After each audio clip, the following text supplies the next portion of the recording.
यह एक साधारण लोहे की कील है। अगर इसे लकड़ी के तख्ते में ठोक कर मिट्टी में दबा दिया जाए तो जैसे ही कोई दुश्मन अनजाने में इस पर पैर रखेगा, कील उसके पैर को भेद देगी और उसकी आगे बढ़ने की गति धीमी हो जाएगी। लेकिन अगर सैनिक अपने जूतों के तलवों में खास लोहे की प्लेटें लगा लें तो यह तरीका बेअसर हो जाता है। इसलिए अधिक प्रभाव पैदा करने के लिए कीलों वाले तख्ते को थोड़ा नीचे किया गया और कीलों की लंबाई कम कर दी गई। फिर उनके ऊपर 7.62 मिलीमीटर की राइफल की गोली लगा दी गई। अब जब कोई दुश्मन उस गोली पर पैर रखता तो नीचे की कील उसे सक्रिय कर देती और गोली चल जाती, जिससे दुश्मन का पैर गंभीर रूप से घायल हो जाता।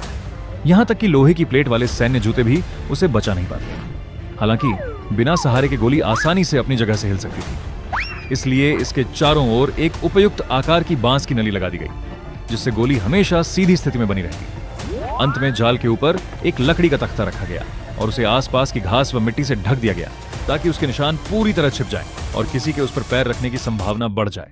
आपने वियतनाम युद्ध के दौरान अमेरिकी सैनिकों के लिए बड़ी परेशानी बनने वाली बुलेट माइन की प्रतिकृति तैयार कर ली। हालांकि इसकी घातक क्षमता बहुत कम थी, लेकिन इससे घायल होने वालों की संख्या काफी अधिक होती थी। एक सैनिक के घायल होने पर उसकी देखभाल के लिए 2 अन्य सैनिकों की आवश्यकता पड़ती थी। सबसे हैरान करने वाली बात इसकी बेहद कम निर्माण लागत थी।